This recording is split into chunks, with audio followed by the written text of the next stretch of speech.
보니까 심우정 후보자가 서울 동부지검장일 때 특활비가 일주 평균 272만 원 썼습니다. 그런데 2021년 추석 때 일주일 동안 1160만 원, 약 4.2배 씁니다. 그리고 2022년 설날 일주 동안 1350만 원, 약 5배 씁니다. 그리고 2021년 연말에는 636만 원으로 2.3배를 쓰고 있습니다. 이거 어떻게 분석하셨습니까? 명절 앞두고 쓴 거는 명절 떡값으로 쓴 것 같고요. 연말에 쓴 건 아마 남은 돈을 몰아 쓴 게 아닌가 싶습니다. 그리고 이런 패턴은 뭐 윤석열 전 검찰총장 같은 경우는 서울중앙지검장 시절에 4번의 명절이 있었는데 2억 5천만 원을 떡값으로 썼습니다. 자, 후보자님, 이 떡값입니까? 아닙니까? 딱 그것만 아닙니다.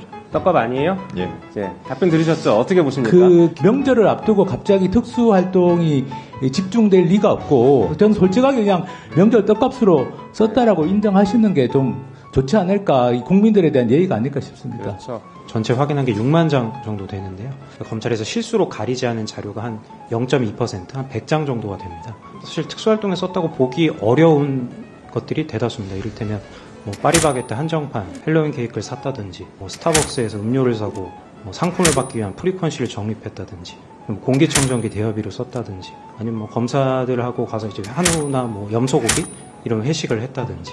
그러니까 그야말로 이 각양각색의 오남용 사례가 나오고 있고요. 그럼 반대로 얘기했을 때 0.2%를 제외한 99.8%의 집행 내역이 실제로 공개된다면 어떨까요? 아마 그 결과는 뭐 모두가 상상하는 것 이상의 오남용 부정사용 실태가 드러날 것으로 보입니다. 김영민 위원님 질의해 주시기 바랍니다.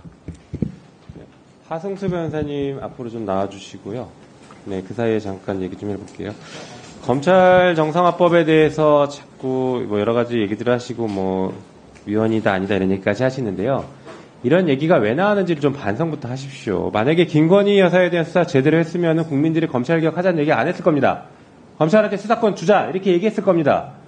얼마나 지금 엉망진창으로 수사를 하니까 누구는 봐주고 힘 있으면 다 봐주고 꼬리 내리고 그러고 있으니까 수사권 뺏자, 수사권 정상화시키자 이런 얘기 하는 거 아닙니까? 반성들 좀 하세요. 자, 변호사님, 오랫동안 특활비에 관련해서 소송을 진행하셨어요. 네. 예, 자료 한번 보시죠. 우리 심우정 후보자에 대한 특활비도 그 변호사님이 자료를 받으신 거죠? 네네. 보니까 심우정 후보자가 서울 동부지검장일 때 특활비가 일주 평균 272만 원 썼습니다. 어디다 썼는지 모르겠어요. 썼어요. 그런데 2021년 추석 이때 일주일 동안 1160만 원, 약 4.2배 씁니다. 그리고 2022년 설날 일주 동안 1350만 원, 약 5배 씁니다. 그리고 2021년 연말에는 636만 원으로 2.3배를 쓰고 있습니다. 이거 어떻게 분석하셨습니까? 제가 보기에는 명절 앞두고 쓴 거는 명절 떡값으로 쓴 것 같고요. 연말에 쓴 건 아마 남은 돈을 몰아 쓴 게 아닌가 싶습니다. 그리고 이런 패턴은 심우정 후보자에게서만 나타난 건 아니고, 대표적으로 윤석열 전 검찰총장 같은 경우는 서울중앙지검장 시절에 4번의 명절이 있었는데 2억 5천만 원을 떡값으로 썼습니다. 그리고 다른 지검 지청에서도 연말에 몰아쓴 사례들은 많기 때문에 제가 보기에는 심우정 후보자의 동부지검장 시절에 쓴 건 명절 떡값 그리고 연말에 남은 돈을 좀 몰아쓴 게 아닌가 추정이 됩니다. 네, 아까 후보자는 이게 수사 중이었다, 당시에도 무슨 수사가 진행되고 있었다라고 마치 수사에 쓴 것처럼 얘기했어요. 자, 후보자님, 이 떡값입니까? 아닙니까? 딱 그것만 아닙니다. 떡값 아니에요? 예. 네, 답변 들으셨죠? 어떻게 보십니까? 기획재정부 지침에 따르면 특수활동비는 필요한 때 특수활동을 실제 수행하는 자에게 지급하도록 되어 있습니다. 그러면 명절을 앞두고 갑자기 특수활동이 집중될 리가 없고, 그리고 예를 들면 1350만 원을 쓴 2022년 1월 같은 경우는 28명에게 이렇게 특활비가 지급된 걸로 나오는데, 사실 28명에게 그렇게 동부지검에서 갑자기 28명이 특수활동을 실제 수행했을 리가, 명절을 앞두고 그럴 리는 없다고 생각해서 저는 솔직하게 그냥 명절 떡값으로 썼다라고 인정하시는 게 좀 좋지 않을까, 국민들에 대한 예의가 아닐까 싶습니다. 그렇죠. 네, 그 다음 페이지 보여주시죠. 그리고 실제 검찰 예산이 이렇게 됩니다. 특활비 70억, 80억 이렇게 예산이 책정되지 않아요. 보시는 것처럼 첨단범죄 디지털 수사와 관련해서 2022년엔 1억 2,200만 원, 검찰 수사 지원엔 5억 2,200만 원, 형사부 등 수사 지원 50억 7,400만 원. 이런 식으로 예산이 편성되거든요. 그럼 방금 말씀하신 것처럼 특활비는 이 예산 편성된 그 항목대로 그 수사와 관련된 항목에만 지출을 하는 게 맞죠? 그렇게 해야 되는데 그렇게 하지 않는 걸로 알고 있습니다. 그렇죠. 네. 다시 말해서 저번에 법무부 장관은 마약 수사 때 마약을 사는데 특활비를 쓴다 이 얘기를 했어요. 그 돈은 2억 7,500만 원을 넘으면 안 되는 거죠. 원래는 그런데 검찰 같은 경우는 일단 저렇게 해서 예산을 받으면 그냥 섞어서 그냥 정기적으로 지급하는 거는 전국의 검찰청에 나눠주고 맞습니다. 나머지 수시분이라고 하는 건 검찰총장 임의로 그냥 뭐 자의적으로 쓰고 있는 걸로 봅니다. 맞습니다. 실제로 저희가 법사위에서 현장 검증 갔을 때에도 특활비 때문에 갚는데 그렇게 관리를 하고 있습니다. 이 예산 항목대로 얼마를 썼다라고 전혀 관리하지 않습니다. 조금 전에 후보자도 항목을 모른다라고 답을 해요.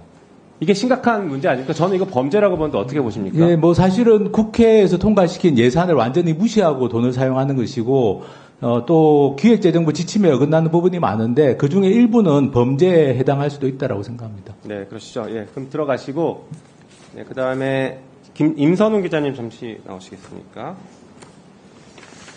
네, 기자님도 오랫동안 특활비 문제를 취재를 하셨는데 네. 뭐 심우정 후보자를 비롯해서 특활비의 문제점들을 누구보다 잘 알고 계실 것 같습니다. 네. 그 문제점 짧게 말씀 주시고 특히 그 심우정 후보자가 법무부 차관 시절에 법무장관 특활비 비공개 처리했던 적이 있었다라는 얘기가 있는데 그거에 대해서 좀 말씀 주시면 좋을 것 같습니다.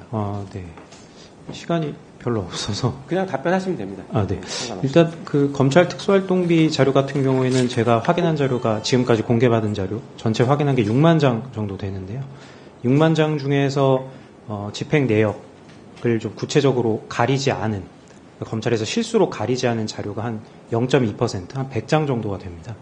이 100장은 이제 특수활동비를 어디다 좀 썼는지 구체적으로 알 수 있는 그 증거들이죠. 직접적인 증거들인데. 이를 보면은 사실 특수활동에 썼다고 보기 어려운 것들이 대다수입니다. 이를테면 뭐 파리바게뜨 한정판, 헬로윈 케이크를 샀다든지, 뭐 스타벅스에서 음료를 사고 뭐 상품을 받기 위한 프리퀀시를 적립했다든지, 공기청정기 대여비로 썼다든지, 아니면 뭐 검사들하고 가서 이제 한우나 뭐 염소고기 이런 회식을 했다든지, 그러니까 그야말로 이 각양각색의 오남용 사례가 나오고 있고요.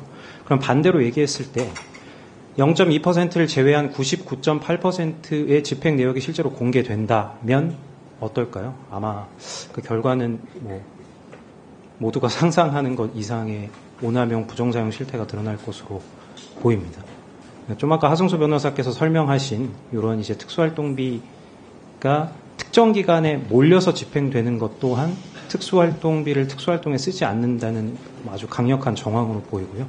제가 뭐 지금 간략하게 말씀드릴 수 있는 그 부정사용과 오남용의 증거들은 이렇게 두 가지. 가리지 않은 영수증을 통한 직접 증거, 그리고 특수활동비가 공교롭게 특정 시점에 아주 폭발적으로 금액이 증가한다는 정황, 이렇게 일단 두 가지를 설명드릴 수 있을 것 같고요. 정보공개 청구 관련해서는 제가 이제 올해 1월에 법무부 장관, 역대 법무부 장관의 특수활동비 자료를 공개해달라는 청구를 했었고요. 그 당시 이제 정보공개 답변, 이제 담당 직원으로부터 전화가 오기를 이제 200장 정도 자료가 다 준비가 됐다. 이제 당신이 와서 가져가든지 우리가 보내주면 되는데, 당시 이제 차관, 그러니까 심우정 후보자의 결재가 안 나고 있어서 조금만 기다려달라는 얘기를 해요. 그리고 나서 좀 시일이 지나서 한 일주일, 6일 정도 시간이 지나서 이 법무부로부터 통지가 옵니다. 왔는데 이제 정보 비공개 결정이 내려진 거예요. 그래서 황당하잖아요. 그래서 이제 그 배경을 좀 살펴봤던 것이죠. 당시 이제 배경을 좀 구체적으로 살펴보고자 했던 이유는 이미 하승수 변호사께서 정보공개 행정소송을 통해서 검찰 특수활동비의 공개 판례를 이미 이끌어낸 바 있고,